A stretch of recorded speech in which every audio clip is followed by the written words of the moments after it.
Hi everyone, I'm Kristen. Welcome and welcome back. Today I'm going to be sharing my general reading plans for the month of March. It is actually March 1st when I'm sitting down to film this. February has been kind of crazy, so I'm sorry for not being on more, not having more videos up. We have had an ongoing stream of sick dogs, and now we have a sick dog singular, but multiple times, and now a sick baby. So February's been fun. Despite that, I have actually been reading, but let me tell you what I'm going to have going on for March. So I enjoyed doing this for February with sort of like what's coming up at the library, what are the releases that are coming out this month that I'm going to be getting to or that I would like to put on hold at least. I have my stuff that I have my eye on, working towards my goals, my reading goals for this year. So first off, books that I'm carrying over from February into March. I have been listening to The Grace of Kings on audiobook, so I'm going to be most likely finishing that this month. If I was to do it again, I don't know if I would listen to the audiobook. Not that anything's bad with it, just like it's a little bit tough to follow places and people and things, etc. Next ones that I have like carrying over, I've like maybe read a handful of chapters in each of these things, and then I had like a bunch of stuff come available at the library recently that I've been waiting for, whether they were new releases or things that I've kind of like priority reads. So I just took them all out at once because I wasn't really sure what I was in the mood for. So these ones are like technically carrying over, but I'm not very far in any of them. And because I have taken all of them out all at once, I'm not certain that I'm actually going to be able to finish all of them. So that is The Throne of Five Winds. This is one of my priority reads for the year. It's a TBR vet, I believe. And this is like an Asian-inspired, very politically heavy, schemy book, of which otherwise I know like nothing about. Been introduced to two of the main characters so far. I would tentative thoughts, slightly overwritten, which is actually some of the feedback that I've heard about the book in general. And I do know that Maria Might Read That DNF'd it at like 200 pages in. And she's a little bit of like canary in the coal mine for me on a lot of a lot of books. So not great, but we'll see. I also took out Feybound, which came up. This was a new release in January that I had my eye on. So I've read again like a couple chapters. And this one, I'm going to be honest, it's been forever since I read the synopsis. And I don't feel like I have a good sense, even with like the amount of that I have read in it so far. I don't have a good sense of what it's about. It's a world where there were fae and humans and elves, and now there's supposedly only elves, and they're in this like ongoing, it's been happening forever kind of war between the various clans of the elves, and that's all I know. There's two sisters. I'm actually pretty sure this one's going to be a romance, like a fantasy romance, but I have not come across any obvious suitors as of yet. But I'm pretty sure we're going to get like a Return of the Fae. It seems likely. I also took out The Foxwife. This was one of my February new releases that I had my eye on.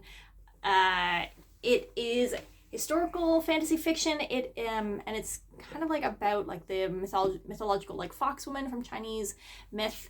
And this is a mythological being that I have heard a little bit about. So I was actually very curious to get more info or like to have like it featured in a book. And then also, what just became available and I took out is A Fate Inked in Blood, and this was another one of my February new releases that I had my eye on that came out right at the end of the month, and it is one of my like priority reads for the year by Danielle L. Jensen. I have had success with Danielle L. Jensen's fantasy romance books in the past, so fingers crossed this is a fantasy romance that really works for me. But again, like that's like a lot of books to have out from the library all at once with everything that is going on. So we'll see. They're most likely not all going to get read. So we'll see what doesn't make it. March is actually really light in terms of new releases that I have my eye on. Okay, I wrote down 2, and then I feel like I was watching somebody else's anticipated releases and was like, oh, that looks interesting. And now I can't for the life of me think of what it is. So if I remember it, I will do a voiceover and include that one as well.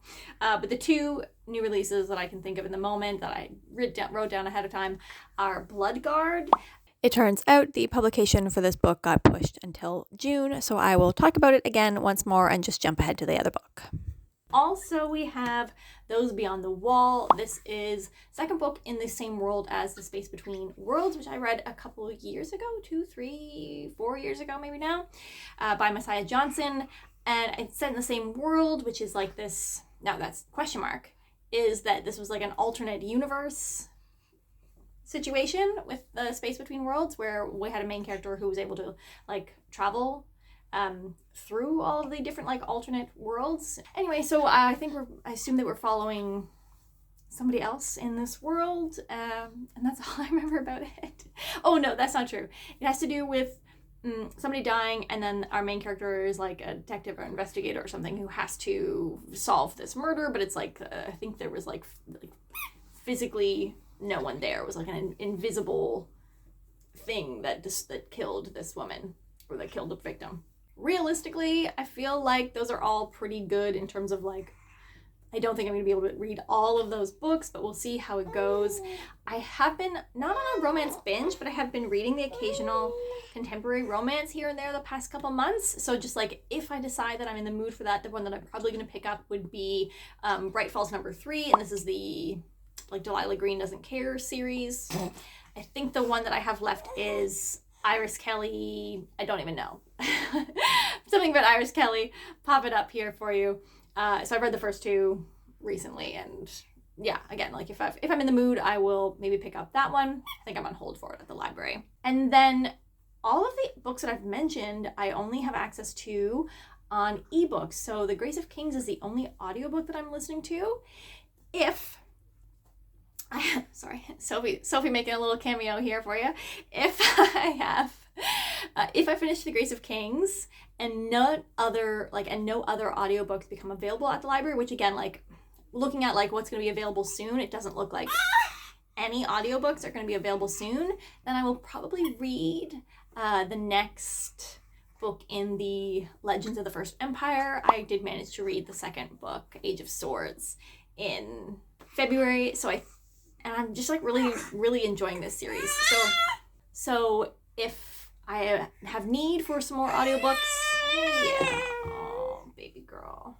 If I have need for some more audiobooks, I might pick up the third one, Age of War, I think. I'm not certain. Okay, that is likely what I'm going to be getting to in March. Strange the Dreamer is also like an available soon, so I could read that if none of these other ebooks are working out for me. I think that's it really for at the library. I will go from there. I will see you guys next time. Have a great day.